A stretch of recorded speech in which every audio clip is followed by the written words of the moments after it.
Salut les devins, c'est Saikyo. Je ne sais pas du tout si cette vidéo sortira avant ou après les tout nouveaux visuels du film Dragon Ball Super 2018 que l'on vient d'avoir, mais en tout cas vous êtes informés que l'autre vidéo est déjà sur ma chaîne ou alors elle sortira juste un petit peu plus tard, et qu'il y aura aussi, si j'ai le temps, un live ce soir pour parler de toutes ces news ensemble aux alentours de 21-22h.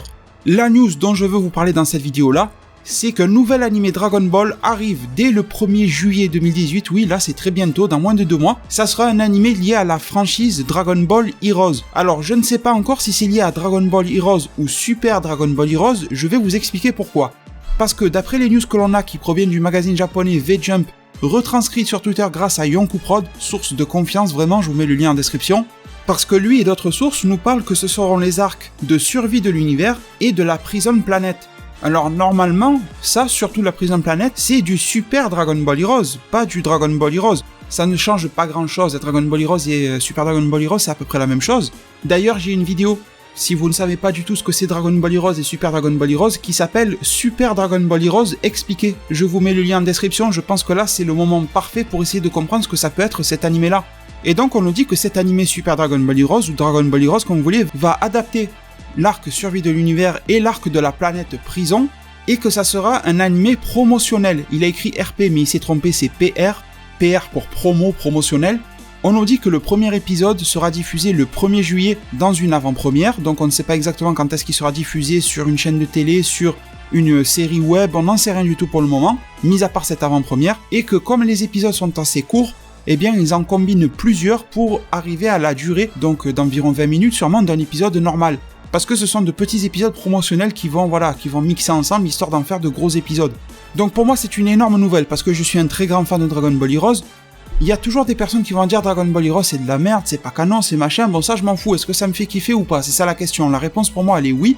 Et il y en a qui disent que ça vient de gâcher l'œuvre Dragon Ball. Non, non et non. Je pense qu'il ne faut pas être ingrat envers Dragon Ball, surtout si vous avez vu ma vidéo Super Dragon Ball Heroes expliquée, vous saurez que Dragon Ball Super existe grâce au succès commercial de Super Dragon Ball Heroes et Dragon Ball Heroes. Donc en gros, sans ce truc-là, sans Dragon Ball Heroes, on n'aurait jamais eu Dragon Ball Super. Alors, bon, bien sûr, ceux qui ont la vision la plus noire des choses vont dire « Ah ben putain, Dragon Ball Heroes a amené Dragon Ball Super, putain, 2 horreurs en une. » Bon, vous pouvez penser ça, c'est votre droit, je respecte dans tous les cas. Mais si tu as aimé Dragon Ball Super comme je l'ai aimé, eh bien il faut que tu saches que Dragon Ball Super existe en partie grâce au succès commercial et en grosse partie de Dragon Ball Heroes. Donc il faut quand même être un minimum reconnaissant. On leur doit rien, hein, mais vous m'avez compris dans l'idée.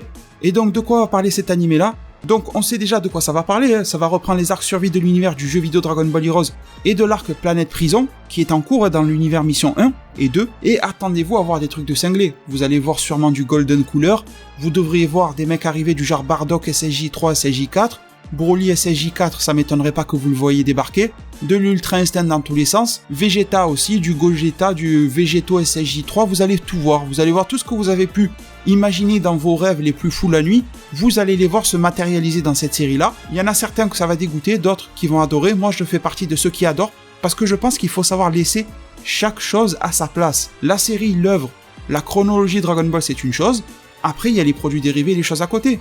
Ce n'est pas parce que c'est un produit dérivé que ça t'empêche de kiffer.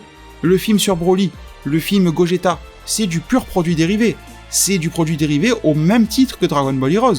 Pourtant, je pense qu'on a tous kiffé ces films-là, en particulier le film Fusion, Janemba, tout ça. C'est un animé promotionnel, donc qu'est-ce que ça veut dire? Ça veut dire que cet animé-là, soyez rassurés, n'est pas là pour remplacer Gegege no Kitaro, et il n'est pas là pour remplacer Dragon Ball Super. On ne sait même pas sur quelle chaîne ou sur quel site, etc. ça sera diffusé déjà, mais sachez que c'est un projet à côté de Gegege no Kitaro pour parler du remplaçant de DBS. Donc ça n'influe en rien le retour ou pas de la série Dragon Ball, une vraie série canon, on va dire, un jour. C'est vraiment du bonus, ils n'ont pas arrêté DBS pour faire ça, soyez rassurés totalement. C'est un animé promotionnel et on nous dit que les épisodes sont courts, ce qui veut dire que la série en elle-même est courte. Ce but-là de l'animé et du manga Dragon Ball Heroes est de promouvoir le jeu vidéo au Japon. Donc ça sera pas une série qui va durer pendant 25 ans, c'est quelque chose qui devrait peut-être durer 1 an et encore, tu vois. Donc c'est quand même une bonne nouvelle, bien sûr que je vais faire des reviews de ça dès que j'arriverai à me fournir. En parlant de se fournir, ça va être compliqué. Et malheureusement, je pense que dans les pays occidentaux, la voie de l'illégal, que je ne recommande pas, mais je suis bien obligé de le dire, risque d'être l'unique et seule voie. Vous savez que moi j'ai les abonnements sur à peu près tous les sites de streaming légaux et tout ça, parce que je préfère supporter les œuvres. Et bien sûr, je vais être bien clair à ce sujet, je ne jette pas du tout la pierre sur les personnes qui téléchargent illégalement.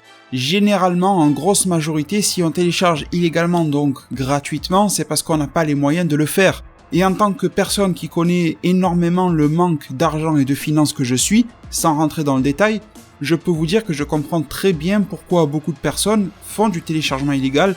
Je suis énormément passé par là aussi. Donc en gros, pour moi, il y a deux raisons bien valables de passer par le téléchargement illégal, même si je ne peux pas le recommander, c'est interdit et punissable par la loi. C'est le premier cas où dans tous les cas, tu as zéro argent pour le faire. Déjà, tu crèves de faim, tu vas pas alors t'acheter des animés, tu vois, vaut mieux t'acheter de la bouffe avant.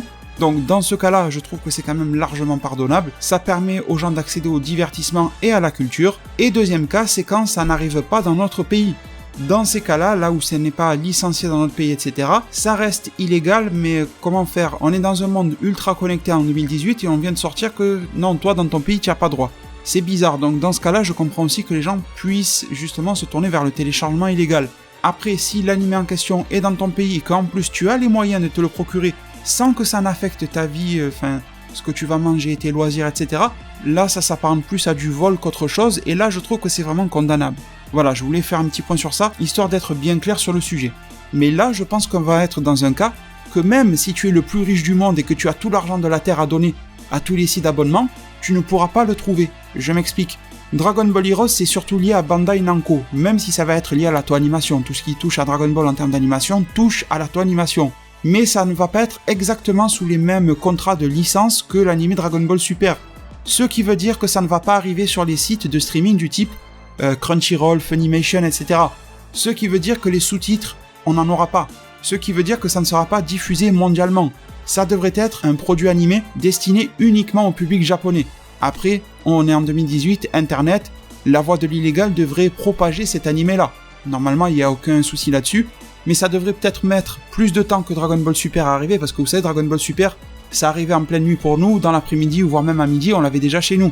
Légal ou illégal, mais en tout cas on l'avait déjà chez nous. Alors que là, je pense que ça risque de prendre plus de temps, parce que les teams de traduction vont devoir déjà se fournir ces épisodes-là d'une manière X ou Y qui ne sera pas les plateformes légales de streaming, et vont devoir créer les sous-titres eux-mêmes, donc faire appel à des personnes qui comprennent parfaitement le japonais.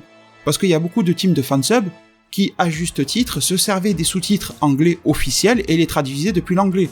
Et c'est beaucoup plus, je vais pas dire facile, mais en tout cas, beaucoup plus accessible de traduire de l'anglais vers le français que du japonais vers le français, de trouver des personnes qui sachent le faire correctement. Et une fois que ces trades sont faites, faut ensuite les incruster et tout ça. Donc à ce niveau-là, on va galérer un petit peu, je pense, mais ça devrait arriver d'un moyen détourné. Je ne pense pas, moi, bien sûr que je souhaite que ça arrive par les moyens officiels, que si tu as un abonnement sur telle ou telle plateforme, tu puisses y accéder. Bien sûr que je souhaite ça, mais ça risque d'être compliqué. Les devins. Je ne sais pas si j'ai grand chose de plus à dire par rapport à cet animé-là.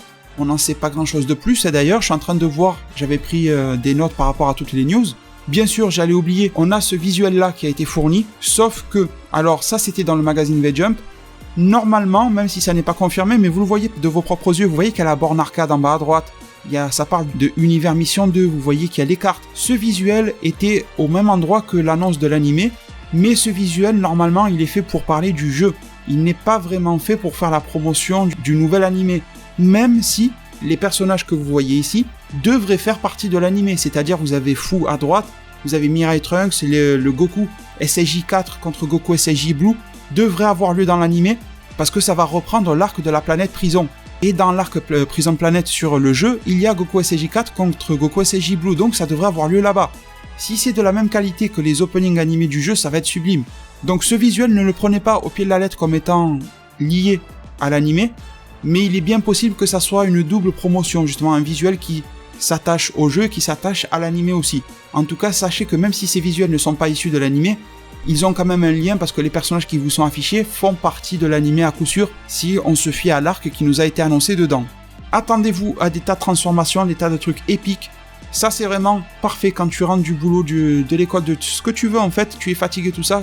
Tu sais, c'est le genre de moment où ton cerveau il fonctionne qu'à moitié et encore un quart. Tu poses ton cerveau à côté, tu le laisses reposer, tu regardes ça, ça te détend. Tu te prends pas la tête sur comment il a fait pour voyager dans le temps, je sais pas quoi. Tu t'en tapes, tu regardes les combats, c'est magnifique. Il y a des scènes épiques, des personnages qui arrivent en mode badass et tout. Un condensé de fanservice, mais c'est fait pour. C'est pas du fanservice pour essayer d'enjoliver la série canon, non. Là, c'est du fanservice pour faire quelque chose de joli tout court. je trouve que dans ce contexte-là, ça passe. De mon côté, je vous remercie énormément pour tout le soutien que vous apportez à cette vidéo-là. J'espère que vous êtes tout autant hypé que moi. Je sais qu'il y aura forcément des déçus, mais il y en a toujours, quoi qu'on fasse dans la vie. Ça n'est pas bien grave. Un jour je suis déçu, un jour c'est toi, un jour c'est l'autre. Voilà, c'est comme ça, c'est le cycle de la vie, on va dire. En tout cas, pour ce jour, je suis super content. Et je pense qu'il y aura quand même énormément de gens qui seront heureux parmi vous en zone commentaire. Si c'est le cas, dites-le moi, faites-le moi savoir. Je serai bien sûr là pour vous lire. Prenez tous super bien soin de votre futur. Merci pour votre soutien continuel et à plus pour le prochain Zard Divinatoire.